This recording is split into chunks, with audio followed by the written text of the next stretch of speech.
Hi again, everyone. I'm Ollie Matthews. This is the Narcissistic Resistance, and this resistance video is sponsored by contribution from Amanda, aka Snowflake, and here's her story. So I think you've noticed by now that I've been surrounded by a lot of death in my life. I know it's because my past choices with drugs and being homeless. People go pretty quickly in that kind of life. Well, I recently found out about another death of a friend. His name was Eddie, and the last time I talked to him, he was sober and just got out of treatment. This was like 2018. I found out that he overdosed and passed away a year ago, and I'm really proud of my reaction to it. I remained calm until I was alone. Once alone, I decided to vent in a healthy way and record myself just saying everything I was feeling and everything that came to mind. I never done that before. It helped me to process my own emotions in a regulated way that was safe. I was able to see a positive out of it, even though it's horrible. He's gone. He suffered daily with mental health, and he's always seemed tormented by his own mind. So the positive part is he no longer has to suffer every day, and he can finally be at peace. That thought brings me a little peace as well. I think this method of audio recording me venting might work better for me since I have a fear of journal keeping. It's like a secured way of doing it where it can't be read by anyone.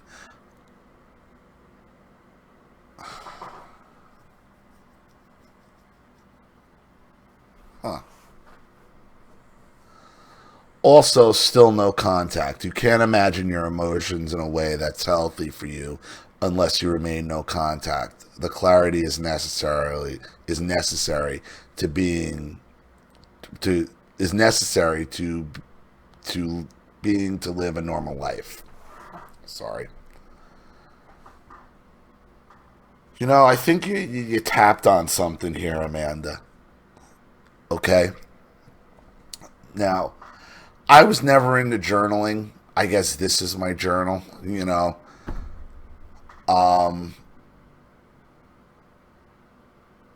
But so many of us who have dealt with these people have these privacy issues, where you have been violated and your diaries have been read and your journals have been read and has been made fun of. Okay? And that is to keep you from having private thoughts of your own. You're not allowed to have them. And if you're not allowed to have private thoughts of your own, then you're never able to be able to figure out what these people have done to you. So, that's why they go after your journal.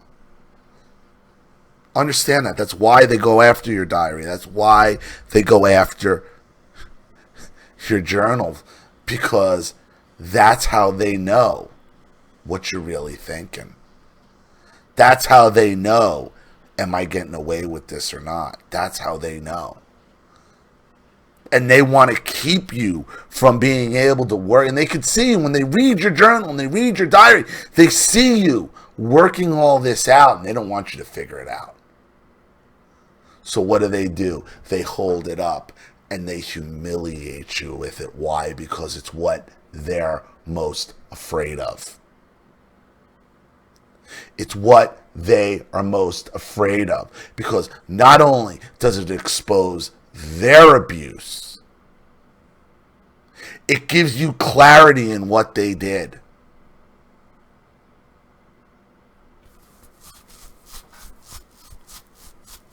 It gives you the ability to see yourself, to go back and read what you're feeling.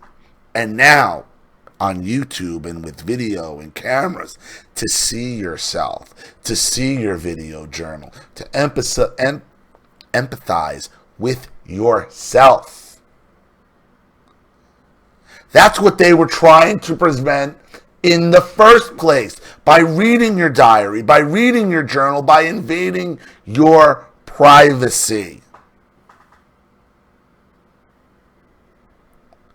You can't have a fear of journaling if you're trying to get over narcissistic abuse.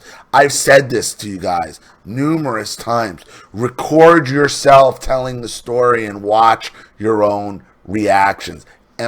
Empathize with yourself.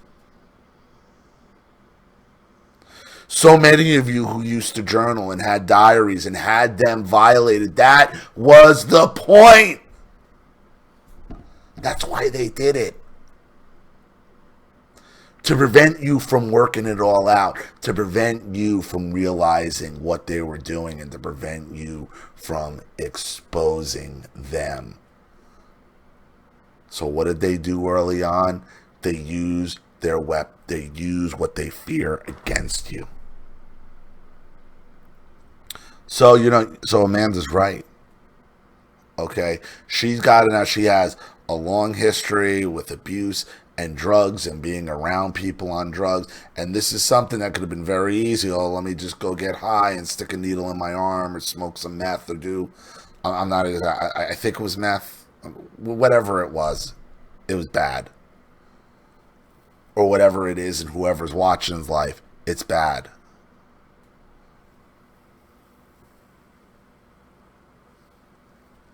If they hadn't violated your privacy and violated your diaries and violated your journals in the first place, you wouldn't be dealing with your emotions with drugs. That's why they did it. And that's why what they did is still unforgivable. It's so unforgivable. There's so many layers to their abuse.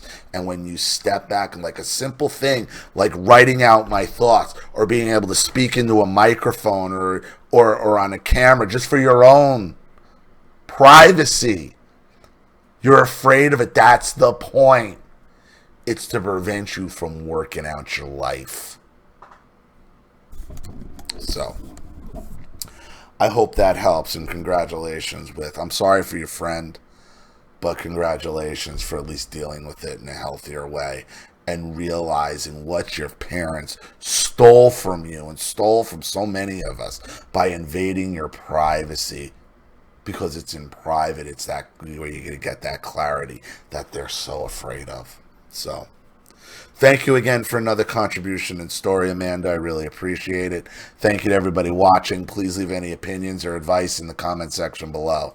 And again, if you want your story read on the channel, you have a topic you'd like me to cover, a narcissist you'd like to expose, you'd like to have a private video made, or you'd just like to make a contribution to the channel in general to keep it supported, growing, and successful, because this channel survives 100% on contributions from all of you. Without you guys, all this goes away. And believe me, one day YouTube and Google are going to make that happen. So if you like what you see here and you want to see more videos like this, you know what to do with the PayPal and email links in the description box. Also, please like and share this video wherever you can. Subscribe to my channel if you haven't. And be sure to click the subscription bell to be notified of all my video uploads. And you can also follow me on the library backup app as well. I'm Ollie Matthews. This has been the Narcissistic Resistance. Take care.